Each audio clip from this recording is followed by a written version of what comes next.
On the afternoon of Sunday, April 23, 2017, 20-year-old Haley Rathgaber walked across the busy dining room of the Texas Roadhouse restaurant in Evansville, Indiana, carrying 2 plates of hot food from the kitchen.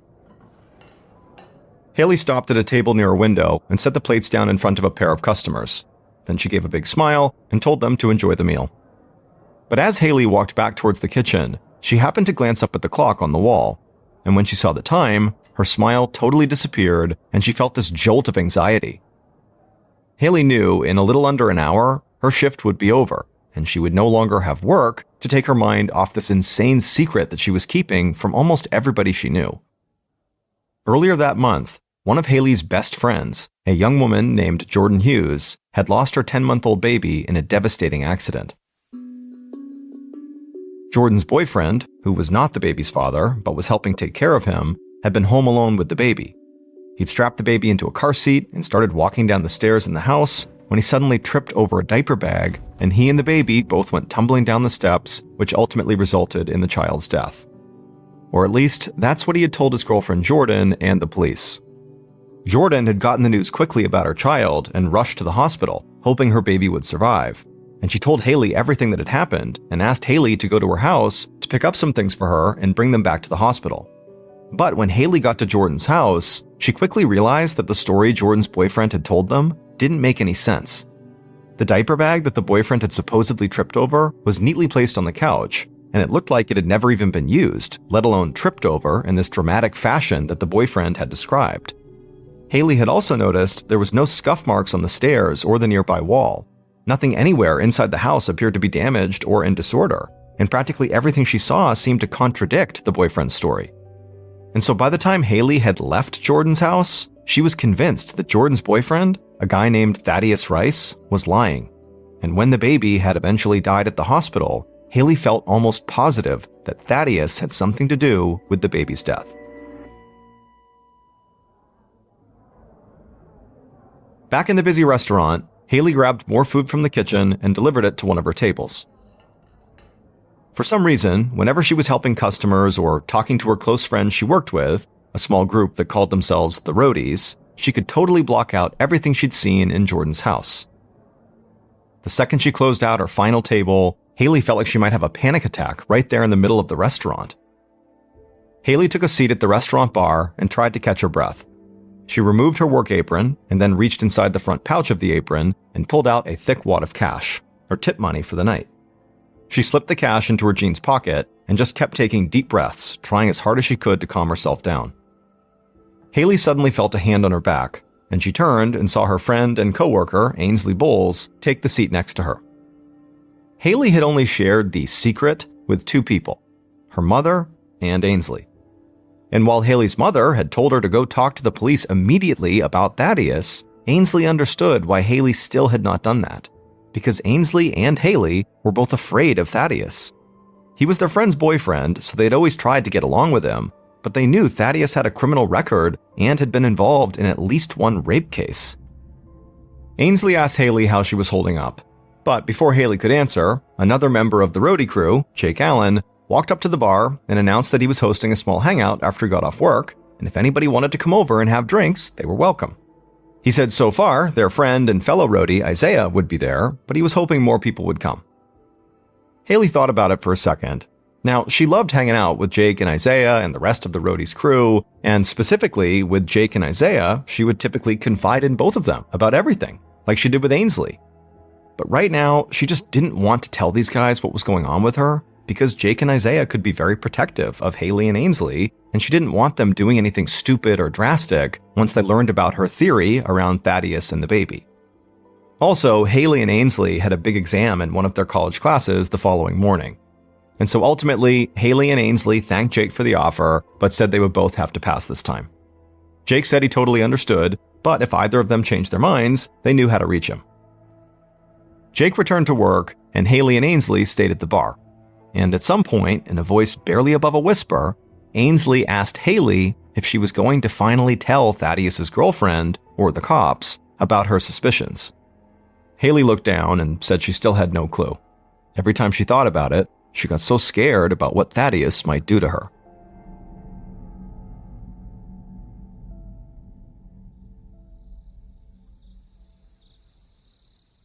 Later that evening, Haley was at her apartment alone, studying for her big exam and still trying to keep her mind off of everything else, when she heard her phone vibrate on the table. She put down her notes, looked at her phone, and saw a text message.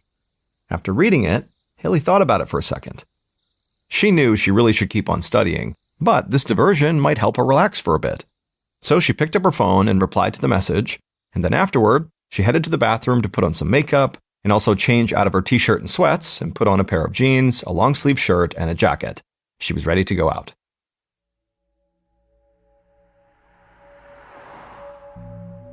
The next morning, so April 24th, a woman was driving her daughter to school along the route she always took.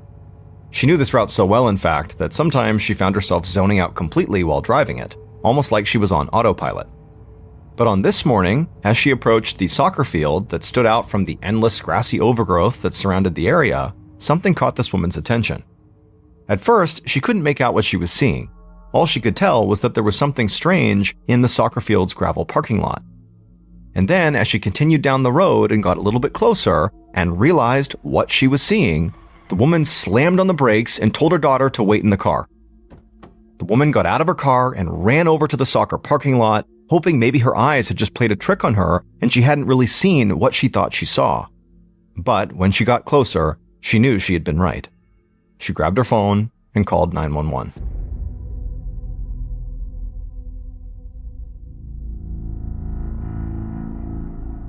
About 15 minutes later, so just after 7 a.m., Warwick County Sheriff's investigator, Paul Cruz, pulled up to the soccer field, got out of his unmarked police car, and made his way past the yellow crime scene tape.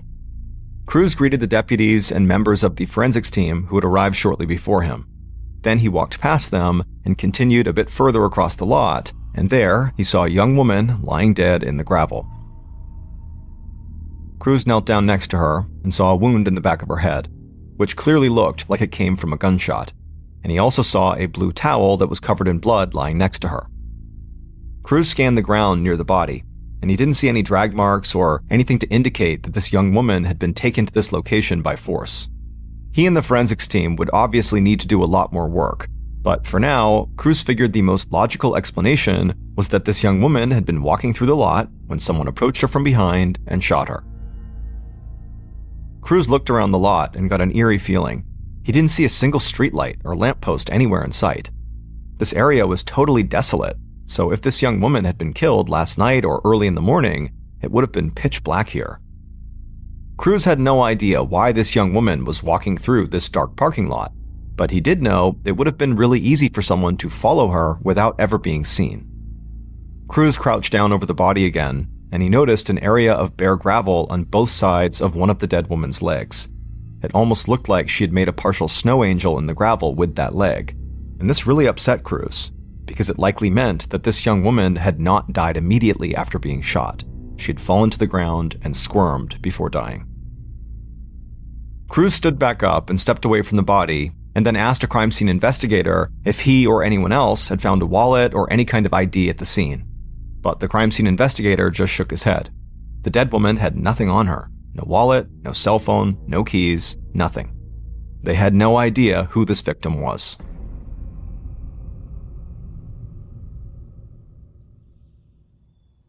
Later that morning, about 15 miles away from that soccer field, Haley's mother, Heather Collins, poured herself a mug of coffee, sat down on her front porch, and opened up her laptop. Heather began by scrolling through Facebook, which she did every morning.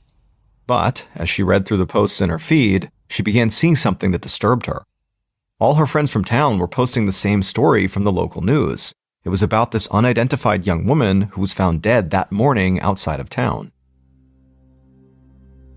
Heather's kids were 3 young women, all close in age, and so Heather immediately felt the maternal instinct to check on them and make sure each of them was okay.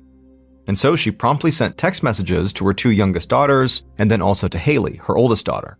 And within minutes, her phone lit up, and Heather was relieved to see responses from her 2 younger girls. But she didn't get a response from Haley. However, she wasn't surprised, because she knew Haley had an important exam that morning, and Haley usually prioritized school over anything else. But an hour went by, and Heather still had not heard from Haley, so she called Haley's phone. The call went straight to voicemail. Heather left her daughter a message, trying to disguise how worried she was starting to feel, The next 30 minutes slowed to a crawl as Haley still didn't get in touch with her mother. And so finally, Heather picked up her phone again and she called Haley's friend, Ainsley, who went to the same college as Haley. Ainsley answered, and before Heather could even explain why she was calling, Ainsley asked her what was going on. She said Haley had not shown up to class that morning and missed the big exam.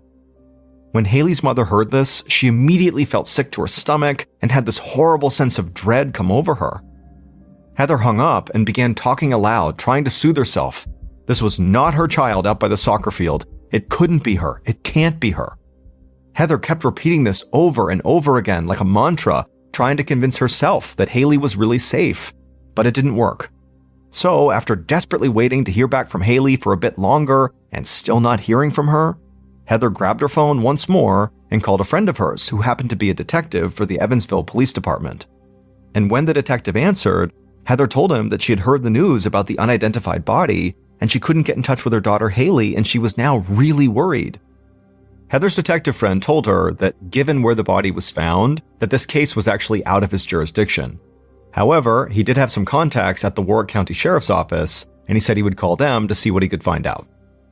Heather provided her detective friend a physical description of Haley. She had long light brown hair with blonde highlights, and her teeth were always really bright white. Heather also told the detective the type of clothing Haley typically wore, and she sent him pictures of Haley's tattoos. Then she hung up and waited. A short time later, Heather's phone rang. It was now the Warwick County Sheriff's Office calling, and when they spoke to her, they said they actually wanted to speak to her in person. Haley's mother immediately began to shake, and she felt the blood drain from her face. She could think of only one reason why they would want to talk to her face to face, and she just wanted to curl up and die. Anything but face the news she knew she was about to hear. A short time later, Heather heard a knock on her door. When she opened it up, she saw it was deputies from the Warwick County Sheriff's Office. Heather immediately began to shake all over, and she felt the blood drain from her face. And as soon as she heard one of the deputies utter the words, "I'm sorry," Heather broke down and collapsed to the floor. Her daughter Haley was dead.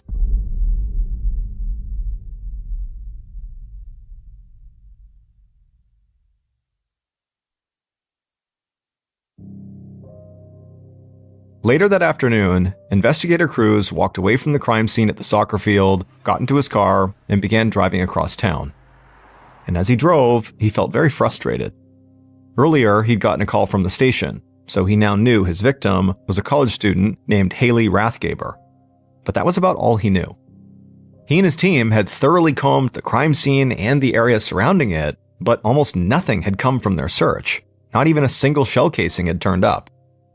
In fact, the only evidence that had been bagged at the scene was that bloody blue towel found next to the body, which the medical examiner was sending off to the crime lab for DNA analysis. After a short drive, Investigator Cruz pulled into the sheriff's station, and he walked in just as Heather, Haley's mom, was arriving. She was there to get more information about what happened to her daughter. Cruz very gently approached Heather, who was clearly still crying, and he told her how sorry he was that her daughter was gone, and he promised that he'd find out who did this and bring that person to justice. Cruz understood now was not a great time to sit down and ask Heather a bunch of questions, but he said he did need to ask her one thing. Could she think of anyone at all, who might have wanted to hurt Haley? Haley's mother didn't even hesitate. She looked right at Cruz and said she knew of one person for sure who would want to do this: Thaddeus Rice. When Cruz heard this name, he did a double take. Cruz knew this name very well, because Thaddeus Rice was a suspect in another case he was currently working on.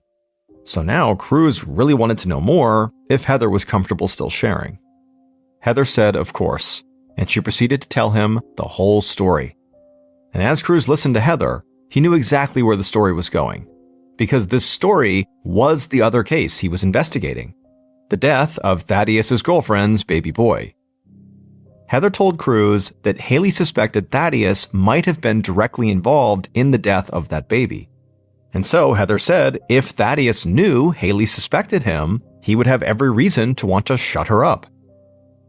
Before Cruz could even respond, Heather took her phone out of her pocket and told him she needed to show him something. She unlocked her phone and quickly pulled up a message that a friend of Haley's had sent her just before Cruz had arrived at the station. It was a video that Thaddeus had recently posted to his social media. And in this video, Thaddeus is seen posing with a gun. Immediately after seeing this video, Cruz thanked Heather for the information, and he turned around, got back into his car, and drove to Thaddeus's workplace. And when he got there, Thaddeus happened to be outside on a break. However, the second Cruz stepped out of his car, Thaddeus waved him away dismissively and said he had nothing to say to him. Cruz made it clear to Thaddeus that he was not there to talk about the dead baby. Instead, he was there to talk about Haley. Thaddeus just stared back at Cruz, and Cruz honestly couldn't tell if Thaddeus was confused or scared. Finally, though, Thaddeus said he wouldn't talk to cops without an attorney, and then he turned and walked away. Cruz knew he could go after Thaddeus, but he also knew it wouldn't make a difference. Thaddeus was not about to talk to him. Thaddeus had been involved in enough criminal cases to understand his rights. But even without having a long conversation with him, Thaddeus's reaction to hearing Haley's name had just made him seem a whole lot more suspicious.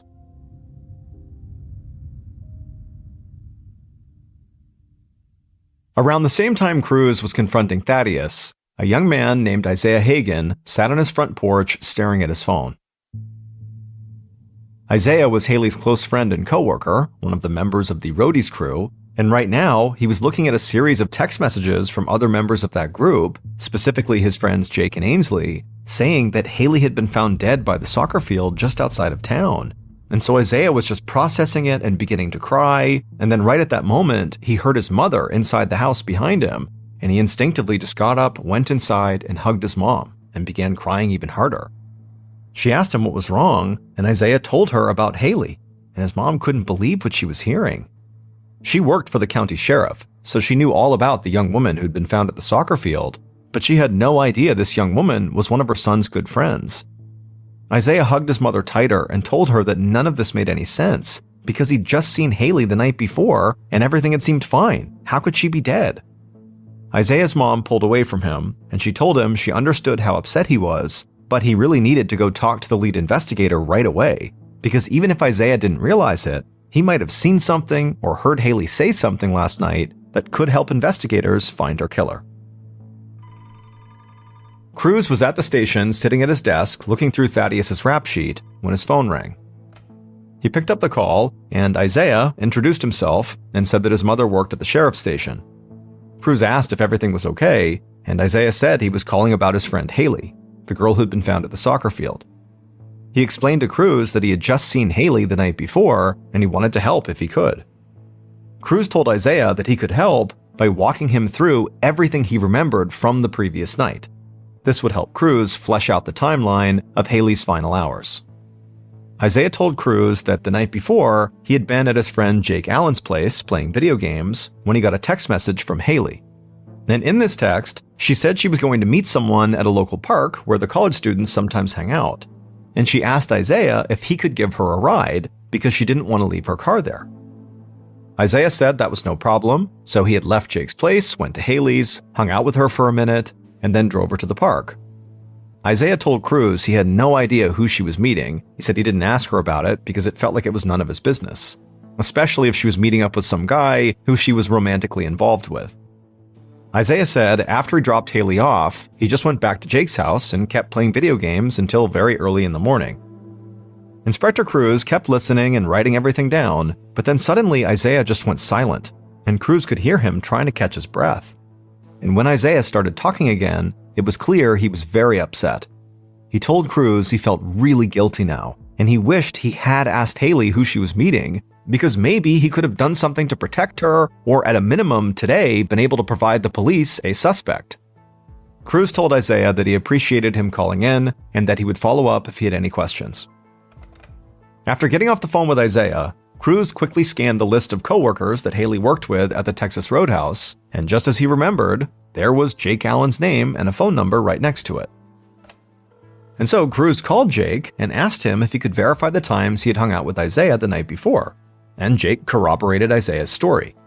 But while speaking to Jake, investigator Cruz looked up Jake's address, and he saw that Jake lived very close to the park where Isaiah said he dropped Haley off, and that park was only a few miles from the soccer field where Haley was found dead. And so Cruz began to question Jake about his own activities the previous night, and pretty quickly, the call took a very weird turn. Now, Cruz considered all of Haley's friends and coworkers to be possible suspects, but he really thought this call might just be a chance to cross Jake off his list. But Cruz noticed that Jake suddenly started to sound very nervous and defensive as soon as his actions were called into question. Jake insisted that he hadn't seen Haley at all the previous night. In fact, he hadn't seen Haley since work that afternoon. He said he had invited her and their other friend Ainsley over to hang out, but they both had declined. And then after talking about Haley for a minute, Jake suddenly shifted gears back to Isaiah, saying he thought it was very strange how Isaiah would just drive Haley out to the park and leave her there. Cruz let Jake keep talking, but he wondered if Jake had something to hide, and if that's why he was throwing suspicion onto his friend Isaiah. After hanging up with Jake, Cruz went back to his list of everyone who had worked at the Roadhouse with Haley. Up until this call, Cruz had really only been focused on Thaddeus, who didn't work at the Roadhouse, and he definitely still considered Thaddeus a major suspect with a very clear motive. But now, Cruz felt like he really should put some additional attention on the Roadhouse employees, specifically Jake and Isaiah.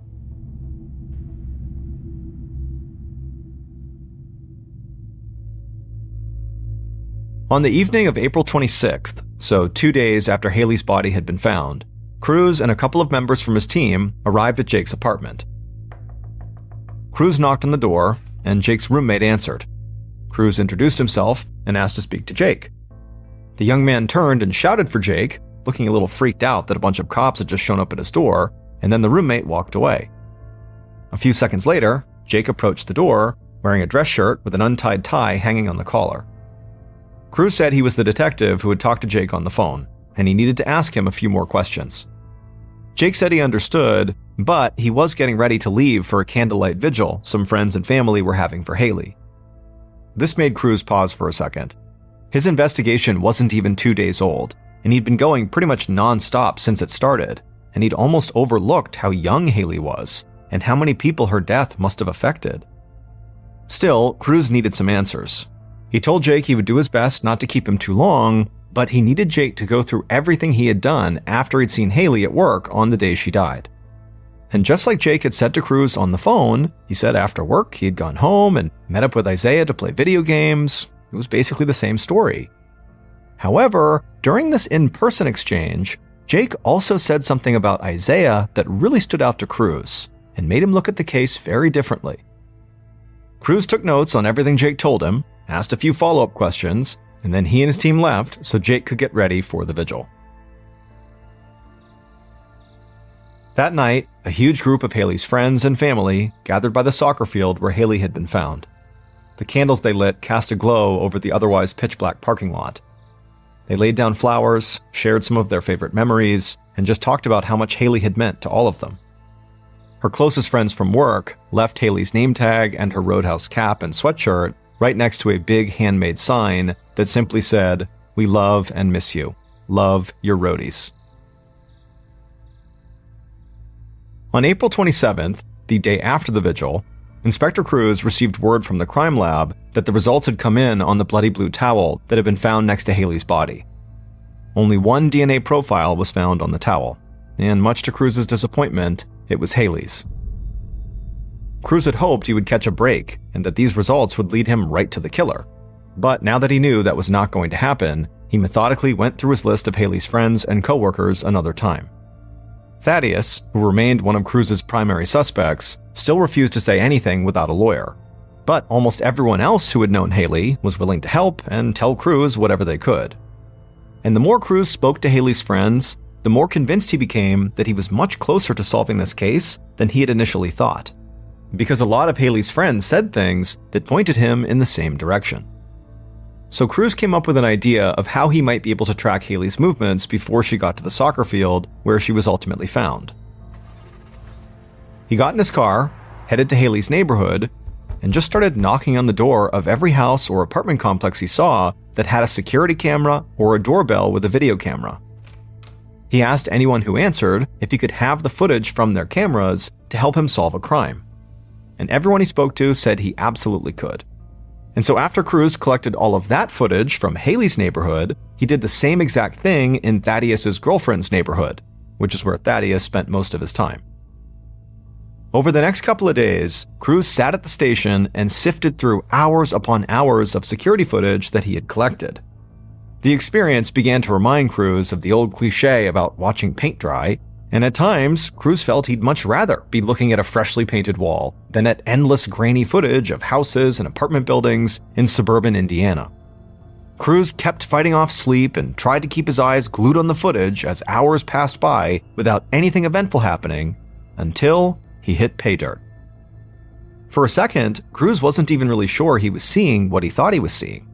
After all, watching this footage for so long had basically sent him into a daze. So he rewound the footage and watched it again, and this time he was sure he did see something that would help him close the case and bring Haley's murderer to justice.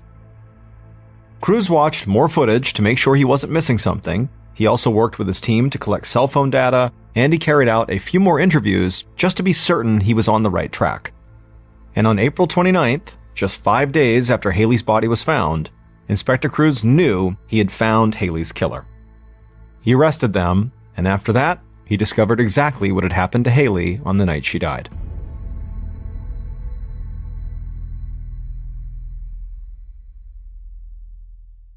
Based on surveillance footage, interviews, and evidence gathered throughout the investigation, the following is a reconstruction of what police believe happened to Haley Rathgaber on the night of April 23, 2017.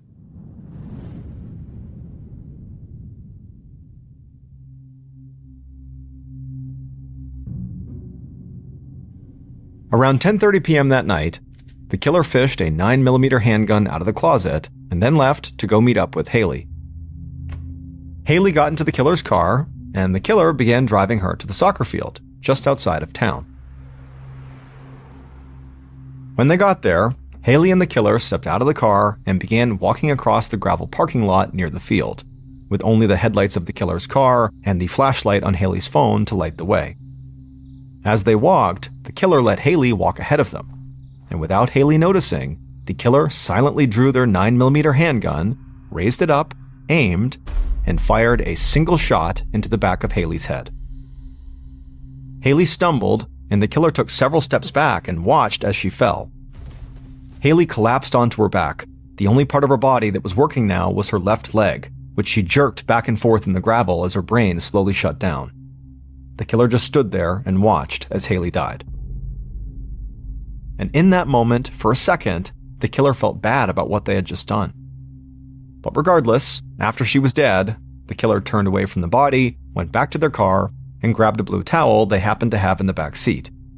The killer then walked back to Haley's body, knelt down, and used the towel to wipe up some of the blood. After that, they put the towel down, and then scooped up Haley's phone off the ground,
They also reached into her pocket and pulled out her wallet, which contained $200 in cash. And then the killer stood up, took one more look at the body, and then turned and ran back to the car, carrying their gun and Haley's stuff with them. Later that night, the killer went to their friend's place and hung out playing video games all night, without ever showing the slightest hint of what they had just done. Haley's close friend and fellow roadie, Isaiah Hagen, was her killer.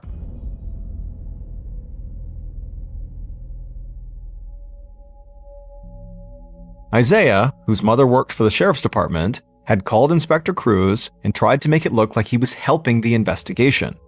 And Isaiah's call even threw some suspicion on his friend Jake for a time.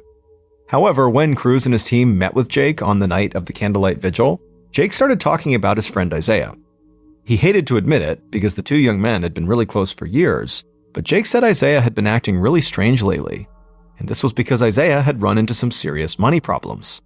It turned out that leading up to the murder, Isaiah had borrowed hundreds of dollars from his father and from Haley. While Haley had not confronted Isaiah about the money he owed her, Isaiah's father wanted to get paid back. So Isaiah decided to take the money he owed his dad from Haley. On the night of the murder, Isaiah was the one who texted Haley while she was studying and asked her if they could hang out, because he really wanted to talk to her. And Haley decided she needed a break from studying and from everything else that was going on in her life, so she said yes. Isaiah picked Haley up, but he never drove her to the park to meet someone else like he had told police. Instead, he drove right to the soccer field, and shortly after getting out of the car, he shot and killed her. It's not clear if Isaiah first tried to just ask Haley for the money and, maybe she refused to give him money and that's what led to the murder, or if Isaiah simply picked Haley up with every intention of murdering her for the money. Either way, it resulted in Haley's death and Isaiah stealing the $200 out of her wallet. In the morning following the murder, right before sunrise, Isaiah drove around town, getting rid of his gun and Haley's belongings, and then he went back to his house and left the $200 from her wallet on the kitchen counter for his dad. After speaking to Jake in person, Cruz really began to suspect that Isaiah was the killer. But he still could not just write off Thaddeus, a man who had a criminal history, had potentially harmed or even killed a baby, and who Haley had been afraid of before she died. So Cruz collected cell phone data for Haley and also for both Isaiah and Thaddeus, and he also studied all the surveillance footage he had collected. Isaiah and Haley's cell phone data showed that they had at least been near the same locations, including the soccer field, at the same time on the night of the murder. And the surveillance footage showed Isaiah pulling up to Haley's place not too long before she was killed. The footage also showed that Thaddeus had been at his girlfriend's house at the time of the murder and throughout the entire night. And so even though the murder weapon was not recovered, Cruz felt confident he'd cracked the case, and he arrested Isaiah. Isaiah insisted he would never hurt Haley and that he was innocent, but during his trial, his mother was put on the witness stand, and she testified that Isaiah had privately admitted to her that he'd been the one who shot Haley. He had told his mother it was an accident, but the evidence in the case did not support that. It took the jury only 4 hours to find Isaiah guilty. In early August of 2018, he was sentenced to 60 years in prison. Thaddeus, who Haley believed had played a part in the death of his girlfriend's baby, was eventually found guilty of neglect of a dependent and reckless homicide in the death of the child.